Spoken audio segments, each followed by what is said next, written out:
Hi, my name is Rajesh Sajnani. I'm from India, based in Dubai. This is my 35th year of my business. I started when at the age of 19. Um, I'm passionate about making a change. I think I have been given a good opportunity of being an entrepreneur where I have a tools and a platform to make changes in society and in people's life. And happy to And be you're the happy voice to, of the future. and you're happy to be on Yeah. Voices of the Future. What a perfect thing. Yeah.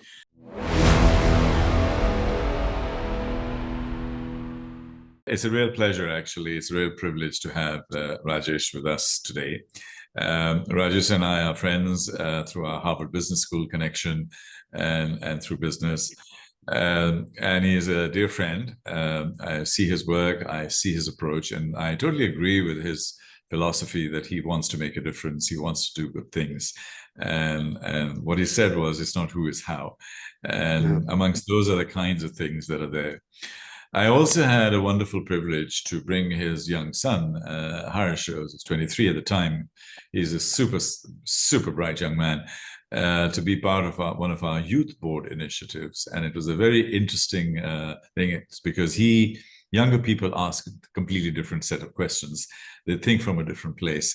And Rajesh has been very I've been a great catalyst even for his son, and we will certainly talk about that during this conversation of how he's unleashing him and giving him the space to grow, make a mess, fool around, fall over, stand up, and go again, and that is Yeah. how he will learn. But Harsh is a smart guy, so he's actually done very, very well. Yeah. So I'm, very proud and pleased about that. So Rajesh, welcome. Thank you so much for being with us today, and thank you so much for being a good friend. And I hope this podcast and book and so on will go to many, many places, and we will be able to celebrate some of the wonderful things that you are doing. Before we Thank you, move Tarek, forward, and uh, appreciate of thinking about me and making me part of this new journey of yours. And I'm very excited about it and wish you all the best for this thank you. initiative. Thank you. So, in typical Bollywood style, and I know you'll enjoy that, let's do a little recap. Let's go back to Little Rajesh. Was Little Rajesh a naughty Little Rajesh? And who, at your younger stage in your life, who shaped you? Was it your mom and dad? Was it a professor? Was it an event in your life? How did, what made you who you are today to start a business at 19, to create a whole new philosophy of life, and you've been very successful, and you went into fashion. So what ignited you? Yeah, good question. Like I never thought about it in that way, but now since you are asking question, I was thinking about it, and I think I was a very responsible child from the childhood.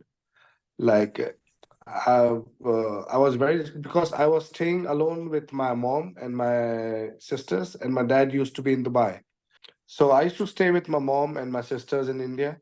And my dad used to be in Dubai because he came here and then there were hardly any school. So he said, you guys study there. And then because he wanted us to focus on studies and India was the place to study. So I was studying there and my only job was to take care of the family. And being the youngest in the house, I still became the oldest in the sense that I became very responsible. And so that way my mom uh, made me who I am. I'm very proud of saying that.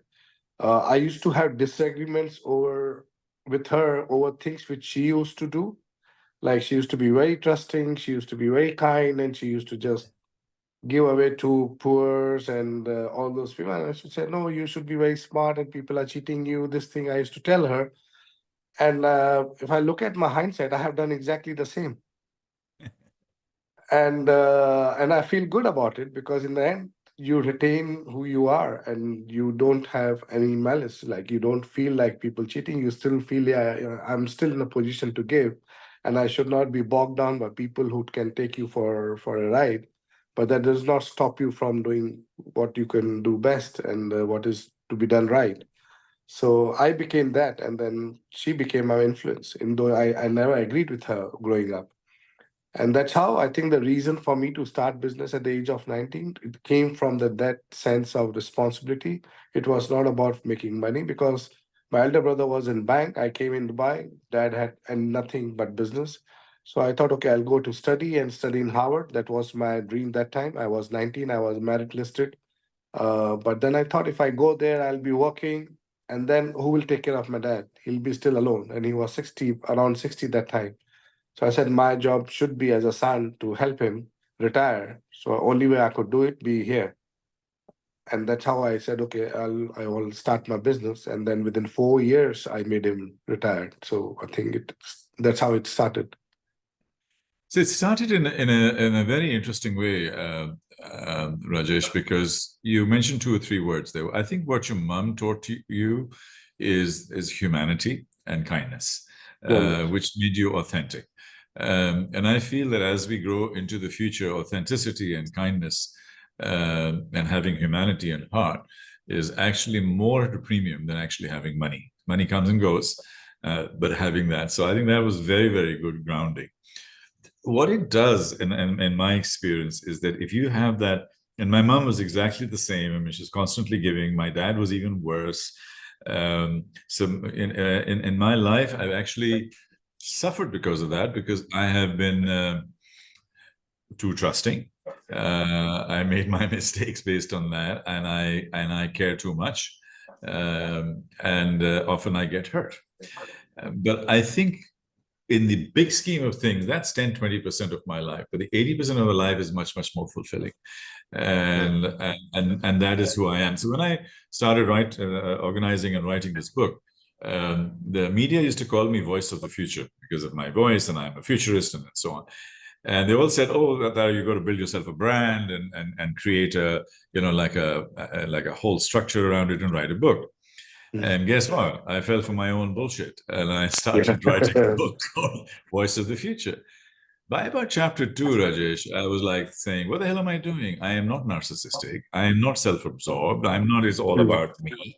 I'm as like, and in that whole understanding and introspection, that is when I started realizing that I am a connector of dots, that I am the conductor of the orchestra, that I want to bring a whole group of voices together, or whole energy together to create a movement to bring about change. This is who I am as a person. I want to bring about my company. My first company is called MAD.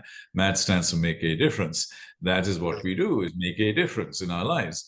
I've been successful. I have failed, but fundamentally, my core is that I want to continue making a difference and start with gratitude. My whole emotion with you was humanity and gratitude to start the process, and that's where I am. So it's a wonderful start. So thank you for that, Rajesh. Moving forward, and the fashion business is a brutal business, and the best Yeah. of the best people struggle, and it can be mean and it can be nasty, and so what took you there in that direction? Yeah, fashion is brutal. People only look at the glamour and the model and the lights and all. Nothing. What goes behind the scene is it's not as glamour as it sounds to be. What took me into the business? As I told you, my only thing was how can I help my dad, and he was into textiles. I had no clue about textiles, and I just said, okay, open for me a textile shop. And he opened a smaller shop for me, and then that's how it became. But when I started that business and I started loving the fabric, it used to be pure silks and designing. I started loving design. I started creating design. But the thought was not about being creative. Thought about how would I create a product?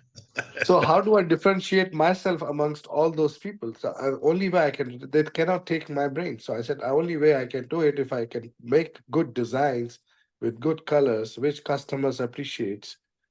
That will be my differentiating factor. How you can be innovative. I cannot change the fabric, but I can change the print on it. And that's how I started working on it. And became in, I was one of the last in terms of the volumes. I became number one in 4 years' time. And I think my second year or third year of my business, I earned my first million. But only thought process was not about making money, or well, how I can make my product better.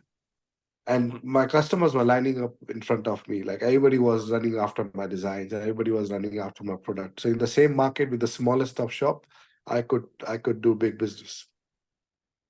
And that idea stayed with me till today. So if you look at the other fashion verticals and everything, even though it's a cutthroat, it's too much.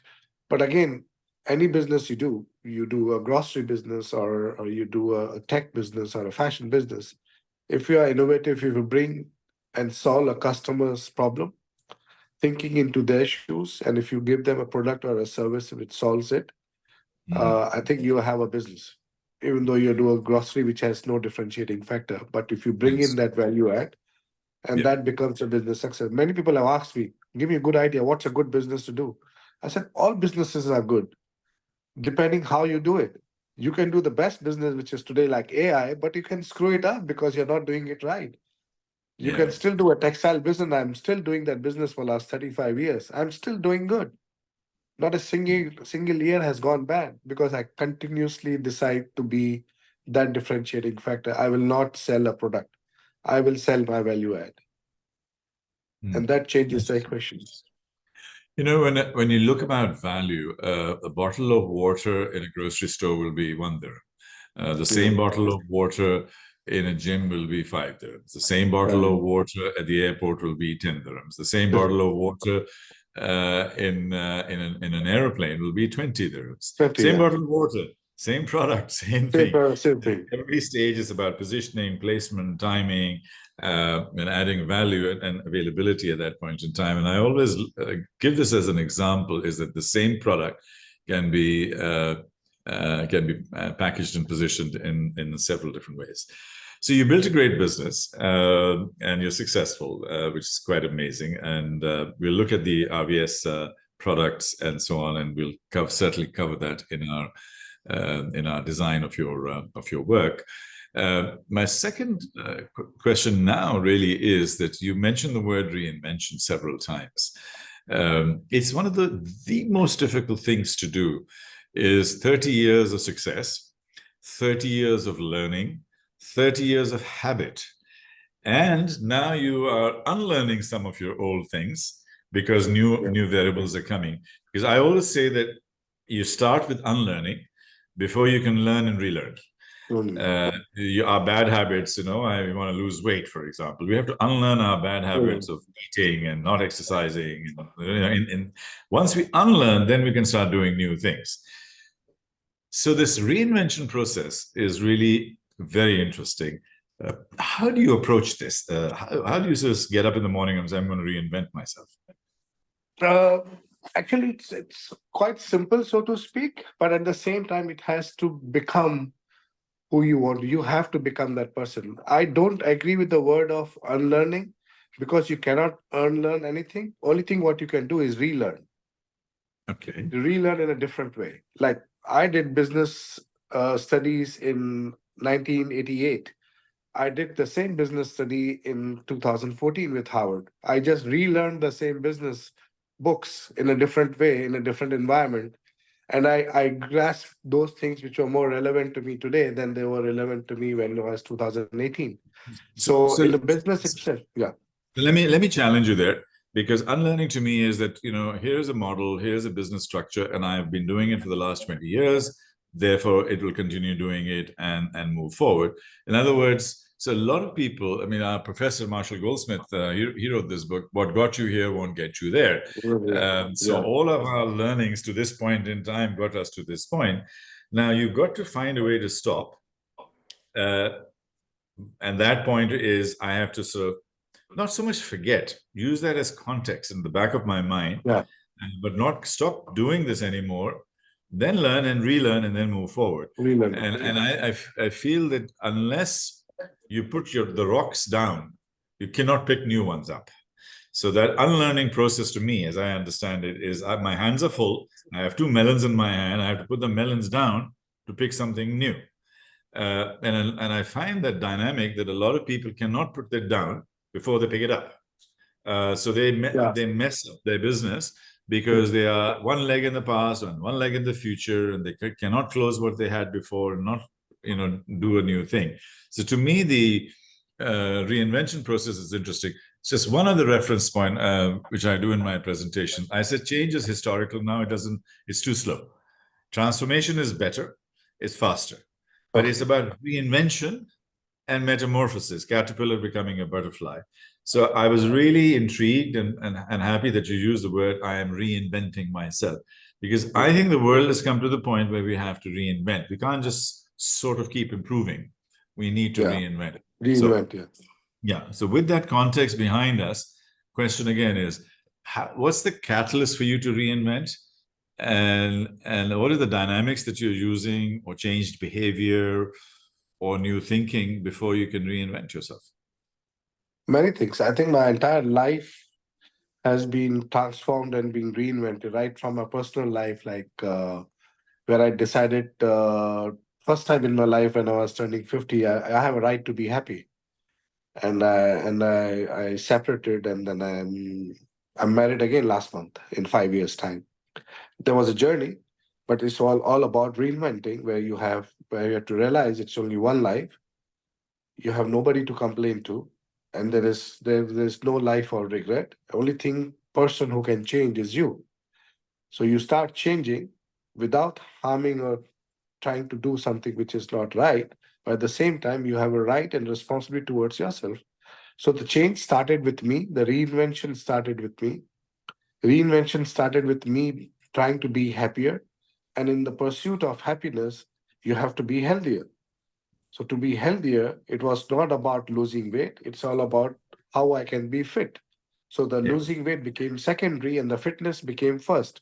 And when you are into that journey and then you look at when you come to your work and you see your work is still not fitter as you are trying to be and what it takes, and then you start looking into your work and into your people, into your processes, into your business models and everything, and then you want to make them fitter.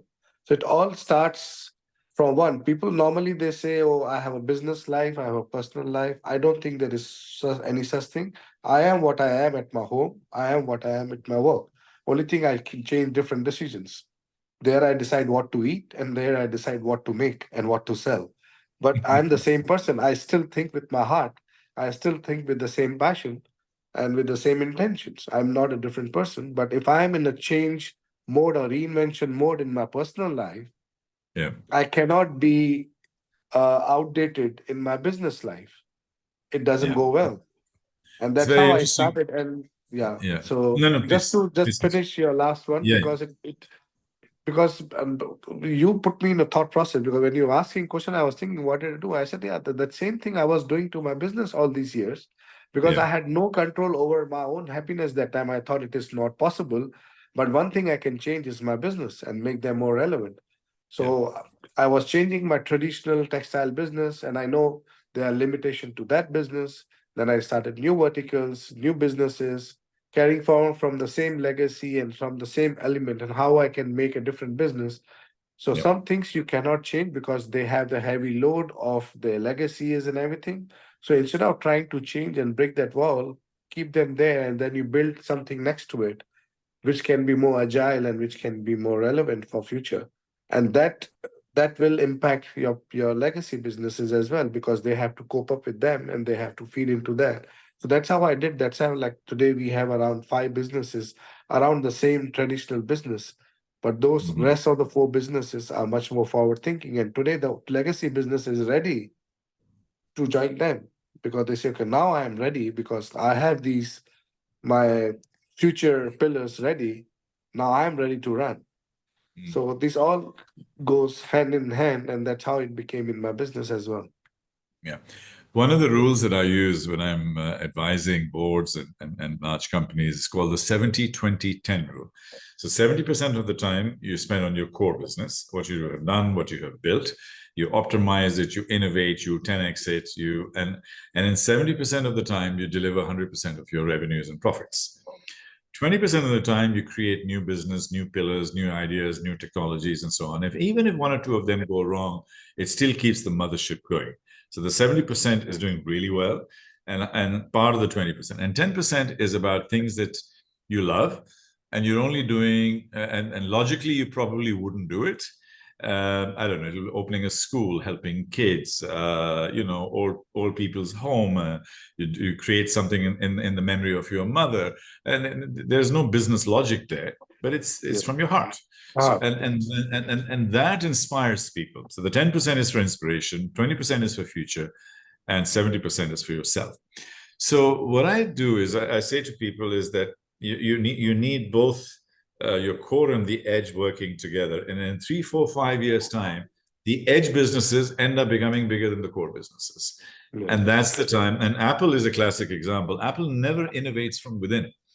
It always innovates outside, whether it's watches or payment systems or healthcare or any of music.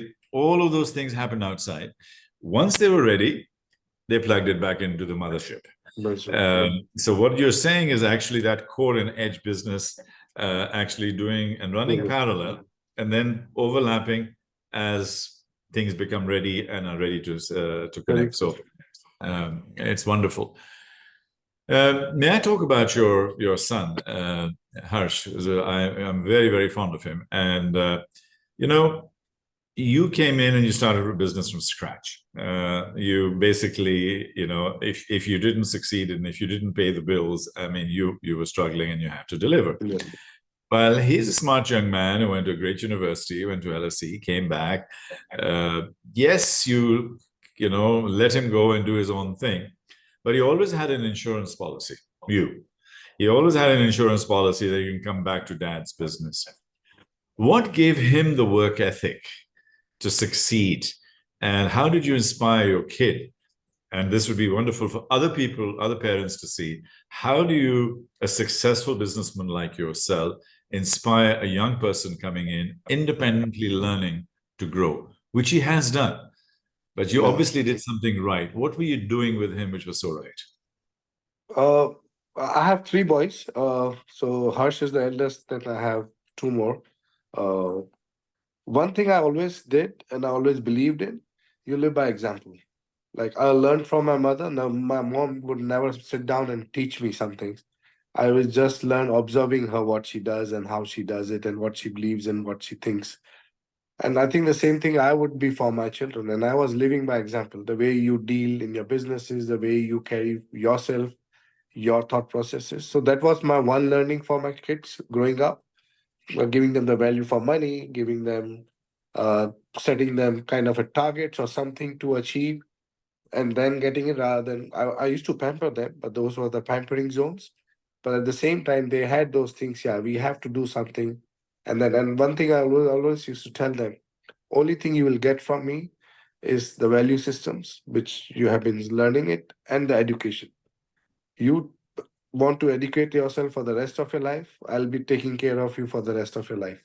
The moment you say my education is done, now I want to do and live it for a living, that's your job, and then you will be on your own because then you have to make yourself. Because if you are good for you, you will not need me. If you're not good for yourself, I don't need you. You will spoil everything what is built. So I rather keep myself and keep my families or the employees which are there rather than give it to you to spoil it. So they always had that thing in mind. We have to be something. We have to make our own. And so that's how it became in him. And he's a smart kid. So he came back from UK, studied. Now he is doing a successful business on his own in Dubai. My second son became a doctor. In spite of going through the same treatment at the age of 6, he said, I want to be this doctor when he was undergoing bone marrow transplant. And today he is the doctor. So for me, I don't know whether I had any role to play in that. I'm sure you did. But I'm sure you did. yeah, I made sure they stick to their dreams. I will make sure they are given enough infrastructure and the means so that nothing comes in between their dreams except their own mindset. Yeah.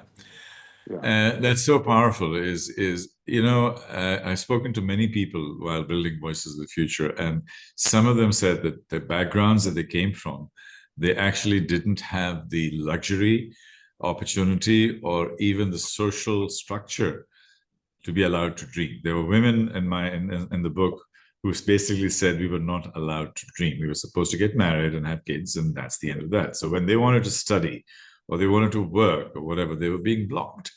and they were being blocked from dreaming, but they broke through and came through. And I think that was very, very inspirational.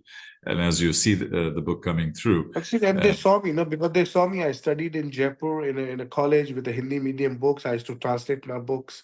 They saw yeah, me how I innovated in my business. They saw the journey. When the kids see yeah, the journey and they say it's possible, but done by this man, I yeah, can do it. And when at the age of 45, I got my Harvard enrollment. yeah, And for me, that was, I didn't tell anybody in my family that I got it. Once I was signed in, I was given confirmation. I told them. And the first thing, two of them, they were big enough. Third one was very small. He said, "Oh, Dad, you raised the bar so high. Now we have to beat this." So for me, it was just setting a subtle bar on your own. Like at the age of yeah, 45, if I can do in Harvard, you yeah, guys can do better. And yeah, for me, yeah. that's it. I don't have to say anything. So it's all Right. about living by example and then setting the bars on your own, what you do, and then leave the rest to them. And never compare. Never Yeah, compare yeah, between yeah. brothers, between Absolutely. this. Everybody's their own individual. They'll find their own niche, whatever they have to do. Indeed. You know, in my presentations, Rajesh, and you've seen some of them, I always start when people ask me what is the most important thing related to the future, and they think I'll say technology or blockchain or AI. And actually, I say trust, truth, and ethics. If we can build a base level of trust and truth behind it, and an ethical way of doing things, whether ethics in AI or ethics in business or ethics in whatever in finance, as long as we've got that, we've got ourselves a future. Otherwise, we struggle. What is your view on trust and ethics in business? Because in your business, you may find a lot of challenges, but also generally as far as the future is concerned, as you reinvent yourself. Since these are the cornerstone of my businesses. Like if you see my tagline of my RVS group, which was made almost 25 years back, is emotion, creation, and innovation. So emotion is part of it. And for me, the emotion is the trust and the ethics in doing business. Trust, you don't even, people only talk about employees. I said, yeah, employees and your team is one important part of building trust and having ethics. But you at the same time, you have responsibility towards your suppliers, to your buyers, to the ecosystem, even to your bankers, anybody whom you deal with who helps you create this social infrastructure which you have built, which is called business. But these are all helping you do that. And you cannot break the trust or the ethics thing. And that reflects in your product, that reflects in your services, and reflect how you're perceived by your customer. So for me, it's a cornerstone. And for me, the most important personally is, for me, the barometer of success was if I look into my face every night when I go home, am I okay with it? Have I cheated anyone? Have I done anything wrong? I can sleep peacefully. For me, that's the biggest success I have achieved. And I can only do that. I cannot be cheating people and doing unethical things. And in the home, I say, oh, I made million today. Not worth it. It's not going to last. It's not going to give you that kind of joy. So if it all boils down to the personality, it all boils down to who you are, and then it all reflects down to what you want to be, and then it reflects down to your employees and how they deal with people. So Mm. it's you build that fabric within your business because that's your kingdom. That's the, That is your kingdom. My sister used to call me, "You are king of your kingdom." I said, "Yeah." When I sit on my chair, I feel I'm the kingdom. So I have to make the right things too, so that this survives and it thrives. So you feel indeed. responsible. Amazing. So, Rajesh, let's both of us get into a time capsule and we project ourselves into the future. And let's see that today we are celebrating your 100th birthday. And you're only at halftime. So you've got a lot of life to live. Love it. You're only at Yeah, halftime. exactly. Uh, so now we're at your 100th birthday. So what do you see around you? How are you feeling? What have you achieved? What are you happy about? Yeah, I see around, I think flying cars would be very basic that time, but I'll still see the flying cars, flying taxis. But if I'm 100, I would rather see, I'll still love the nature around me. I think that future has not diminished the nature around us. So I'd still want to see lots of greenery, lakes and sunshine, and a beautiful home with a garden. So even after 50 years from the line, I would like to still see those things intact. and then it Yeah. can be surrounded by all those gadgets and whatever it is. And looking into my business, the way I have been structuring businesses, before I used to think business should end with me because I created, I'm the founder, I'm done, who will take care of it? My sons have their own journey, nobody wants to join this and they don't want to. But then during COVID, and then when I was going through my own transformation, I said, no, I have got these platforms for a change, for social change. They should not end with me.